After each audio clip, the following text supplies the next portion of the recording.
Добре дошъл в нощните архиви. Архивите не спят никога, но понякога те говорят тихо. Тази нощ ще те заведа на едно място, което съществува точно на границата между картата и легендата.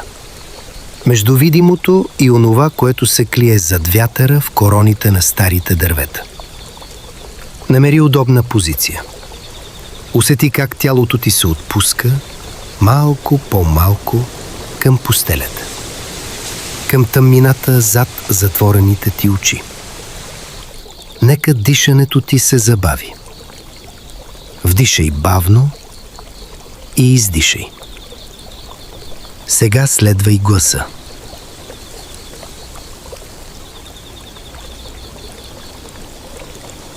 Представи си, че стоиш на ръба на един стар град. Зад теб са светлините, пред теб тъмнина. И в тази тъмнина се издига нещо огромно, тихо, много по-старо от всичко, което познаваш. Витоша. Не Витоша от туристическите карти, не тази с асфалтираните пътеки и табелите, а онази другата, тази, която е съществувала хиляди години преди когото и да е поставил крак върху нея. Преди имена, преди граници, преди история. Тя стои там и чака. Въздухът е хладен. Усещаш го върху бузите си. Лека прохлада, която идва от горите нагоре. Мирише на борови иглички, на мокра пръст, на нещо друго, нещо неназовимо, като спомен от сън, който не можеш да си припомниш напълно. Започваш да вървиш нагоре. Под краката ти трева, мокра от нощната роса. Всяка стъпка е тиха. Всяка стъпка те отдалечава малко повече от света на шума. Дърветата стават по-гъсти. Боровете се изправят около теб като пазачи. Кроните им се спритат горе и луната, половин луна, бледа и студена, прозира само на места. Малки прозорчета от сребриста светлина върху пътеката. Спираш. Нещо е различно тук. Гората е твърде тиха. Щурците замлъкнаха. Нощните птици спрели. Дори вятърът е задържал дъха си. И тогава го чуваш. Отдалеч. Много отдалеч. Горе, по склона. Нещо като пеене. Не е човешки глас. Или е твърде много човешки. По-чист от всичко, което си чувал. Тънък като конец от лунна светлина и спреден в звук. Мелодията няма думи, които можеш да разпознаеш, но я разбираш. Нещо в теб, нещо много старо, много дълбоко я разбира. Казва: дойди. Вървиш нагоре. Краката ти познават пътя сами. Пътеката се вие между корените на вековни букове. Дърветата тук са различни от боровете долу. По-тъмни, по-мълчаливи. Стволовете им са широки колкото три мъже, наредени един до друг. Кората им е сива и набраздена, като лицата на хора, преживели много зими. Тези дървета помнят. Помнят имена, които никой вече не произнася. Помнят времена, когато хората са оставили дарове при корените им. Хляб с мед, цветя, малки фигурки от глина. Когато са знаели, че гората не е просто гора. Спираш пред едно дърво. Буква, толкова стар, че клоните му докосват земята от другата страна. В основата му кухина, тъмна и дълбока. И пред нея нещо бяло. Наведи се бавно. Малко парче плат. Бял, тънък като паежина. До него венче от изсъхнали цветя. Не знаеш кога е оставено там, но знаеш интуитивно, че не трябва да го докосваш. Изправяш се и виждаш светлината.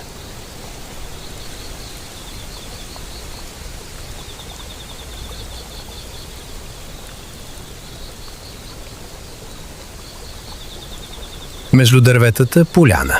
Не голяма, идеално кръгла, сякаш природата сама е измерила границите й. Тревата в нея е тъмно-зелена, по-наситена от всичко наоколо, и при ръбовете й, там където полянката свършва и гората започва, тревата е жълта, утъпкана, като от много стъпки преминали по едно и също място отново и отново в продължение на векове. Хорище. Хорище. Знаеш тази дума? Архивите я пазят внимателно. Хорище. Мястото, където самодивите играят своето нощно хоро. Утъпканият кръг в тревата. Следата, която остава след тях, когато се завърнат, накъдето се завръщат. Стоиш на ръба на поляната. Не стъпваш вътре. Инстинктът ти, онзи много стар инстинкт от времето преди думите, ти казва не.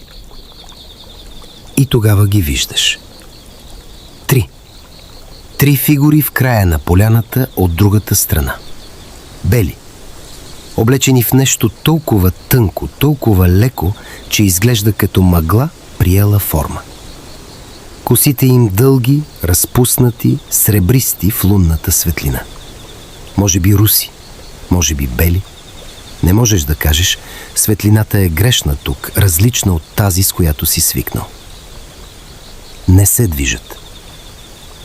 И ти не се движиш. Гледат.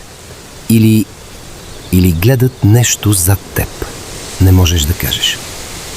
Очите им са тъмни, или светли, или и двете. Въздухът стана по-студен. Не неприятно, просто чист, като след дъжд, като вода от планински извор, нетрогната от нищо. Архивите пазят много информация за тях. Нека ти разкажа. Самодивите или самовилите или вилите, в зависимост от региона, са едни от най-старите същества в паметта на тези земи. Първите писмени сведения за тях датират от 13 век. Но паметта на хората, предавана от уста на ухо, е много по-стара от букрите. Те са прекрасни, вечно млади. Тълпата ги описва с тънка снага и дълги коси, с бели дрехи и зелен пояс, зуница, с цветовете на дъгата, но предимно зелен. Носят венци от горски цветя, под мишниците им скрити крила, леки като птичи пух. Те живеят на границата между световете. Там, където планинският извор извира от скалата. Там, където старото дърво пуска корени толкова дълбоко, че никой не знае докъде стигат. Там, където луната хвърля сянка с особен ъгъл и нещо в тъмнината мърда. Явяват се на земята от пролетта до есента, от благовещение до секновене. През зимата живеят в митичното село Змейково, място, което не се вижда на никоя карта, но съществува там, горе, между облаците и върховете. Те пазят изворите, пазят целебните билки, знаят кои растения лекуват и кои убиват. Когато някой от старите хора е искал помощта им, е месил пита с мед и е раздавал на съседи за самодивско здраве. Тихо, без много думи, с уважение. Защото уважението е единственото, което самодивите приемат от хората. Те не са добри, не са зли. Те са нещо друго. Нещо, за което нямаме точна дума на нито един от езиците, записани в архивите. Сила, природа, закон по-стар от всички закони. Ако влезеш в гората им без позволение, изчезваш. Ако накосиш тревата им, боледуваш. Ако откраднеш було им, белите им дрехи, в които се крие силата им, те стават подчинени на теб. Но никога не е имало човек достатъчно мъдър да се възползва правилно от тази власт. Някои легенди казват, че самодиви стават умрели булки или млади жени, починали преди да са изживели живота си. Превърнали се в нещо между, нито напълно в света на смъртта, нито в света на живите. Летящи с крилати елени нагоре към звездите и луната. В поемата Хаджи Димитър на Ботев, ти я знаеш, самодивите са 3. Те се навеждат над ранения войвода на планинската поляна. Те са свидетели на смъртта. Те са пазители на онези, чиято кауза е чиста. И тяхната Витуша е твоята Витуша. Планината над Стария град. Планината, на чието склон стоиш тази нощ. Глава 5. Нощното хоро. Връщаш се към поляната с очите на въображението. Тъй фигури. Лунна светлина. Тиха гора. Те започват да се движат. Бавно. Много бавно. Ръцете им се срещат. Леко докосване, почти незабележимо. И кръгът се затваря. Хорото започва без музика. Или музиката е там, само ти не можеш да я чуеш. Само усещаш ритъма и в гърдите. Бавен, дълбок, като сърдечен ритъм на самата земя. Стъпките им не правят звук.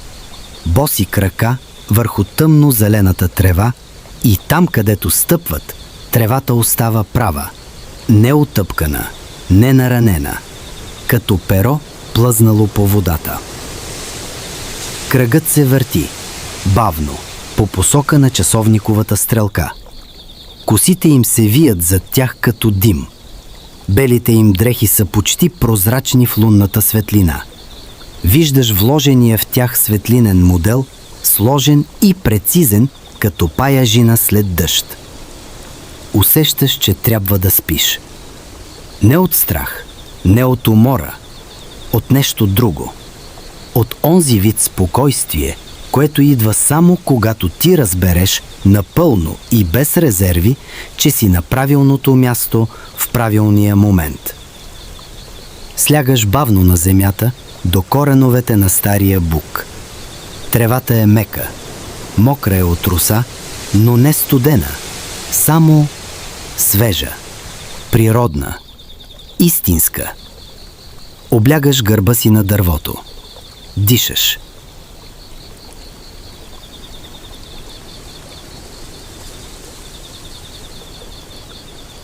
Архивите пазят история. Едно предание, което е преминало през много гласове, много нощи, много огньове, преди да достигне до теб тази нощ.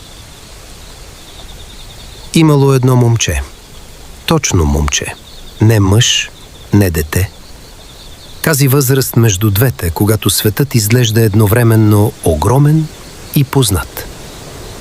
Живеело в едно от старите планински селища под Витуша. От тези, чието имена вече почти никой не произнася. Той свирал на кавал. Добре свирал. Толкова добре, че кравите, когато ги карал на паша, не се разпръсквали, а ставали неподвижни и слушали. Толкова добре, че птиците в гората кацвали по-близо. Един ден, в края на лятото, когато слънцето вече залязва по-рано и нощите стават по-дълги, момчето изкачило Витуша по-нагоре от обичайното. Кравите го завели сами, не знае как. По пътека, която не бил виждал преди. Стигнало до поляна. Кръгла. Идеално кръгла. С тъмно-зелена трева по средата и оттъпкан ръб. Момчето не знаело какво е хорище. Или знаело, но забравило. Момчетата на тази възраст забравят предупрежденията лесно. Седнало в средата на поляната и започнало да свири. Свирало за себе си, за тишината, за планината, И тогава те дошли. Не от гората, от въздуха. 3, после 5, после повече. Не можело да ги преброи. Бели фигури, кацащи безшумно около него, като птици след дъжд. Очите им светели в тъмнината. Не зловещо, не страшно. Просто различно. Като вода, в която луната се огледва. Момчето спряло да свири, ръцете му замръзнали. Едната от тях, тази стояла най-близо, протегнала ръка. Не към него, към кавала. Жест ясен без думи. Продължи. И момчето свирило. Цяла нощ свирило. А те играели около него. Хоро без начало и край. Кръг от бели фигури и лунна светлина. И музиката на кавала ставала по-хубава от всякога, защото сега момчето свирало не само за себе си. Свирало за тях. Когато се разсъмнало, те изчезнали. Момчето останало само на поляната с кравите около него. Кавалът в ръцете му. Слязло в селото. Разказало. Не му повярвали или се престрували, че не вярват, защото е по-лесно така. Но от тогава, казва легендата, музиката му станала различна. Хората, когато го слушали, виждали поляни, каквито никога не били стъпвали. Чували звуци, за които нямали думи. И заспивали. Бавно, дълбоко, спокойно. С усмивка по лицата. Архивите пазят неговото свирене. Не в думи. В нещо по-старо от думите. Връщаш се на поляната. Трите фигури спрели хорото. Застанали тихо. Вятърът или онова, което приличаше на вятър, носи нещо. Нещо като мелодия, само по-ниска, по-тиха, почти незабележима. Осъзнаваш, че чуваш вода. Близо. Много близо. Извор. Слушаш го. Тихото мурмурене на вода, излизаща от скалата, намираща пътя си между камъните надолу. Толкова древен звук. Толкова прост. Архивите знаят. Самодивите пазят изволите. Извор, покровителстван от тях, никога не пресъхва. Водата му е чиста. По-чиста от дъждовната. Хората от старите времена са знаели кои извори са техни и са оставяли дарове при тях. Парченца хляб, цветя, малки монети. Не за да получат нещо. Просто защото уважението е начин да кажеш: виждам те, знам, че си тук, не те забравям. Звукът на водата те успокоява. Идва отдясно, зад дърветата. Ако тръгнеш натам, ще го намериш. Малка скала, мъхеста, с вода, избиваща от пукнатина в средата. Студена, кристална. Но не тръгваш. Остаеш на ръба на поляната до стария бук. Гледаш. Небето се мени. Много бавно. Само ако внимаваш, ще забележиш. Там, на изток, горе, между два планински върха, съвсем лека, съвсем бледа промяна в тъмното. Не още зора. Само предвестника й. Намекът, че нощта не е вечна. Трите фигури на поляната застанали неподвижно. Гледат изтока. Знаят. Те знаят колко им е останало. Нощта е тяхна. Деня е дук. Явяват се от пролет до есен, от залез до разсъмване. Утрото ги връща някъде. Нагоре. Към облаците. Към митичното Змейково, невидимото зимно село. Едната от тях се обърна. Към теб. не се оплашваш. Странно, нямаш нужда. Погледът ти, ако трябва да го опишеш, ще кажеш, че прилича на гледане в дълбока вода. Виждаш отражение, но не е твоето. Виждаш нещо, което е по-старо от теб. По-старо от паметта ти. Тя кима. Едва забележимо. Сякаш признава нещо. А после, тихо, без усилие, без театрален ефект, те вече не са там.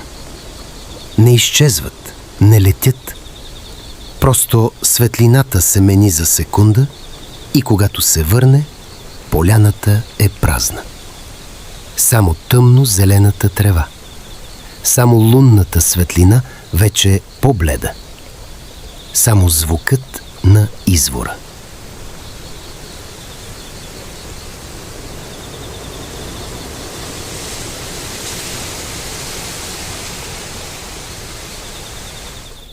Ставаш бавно.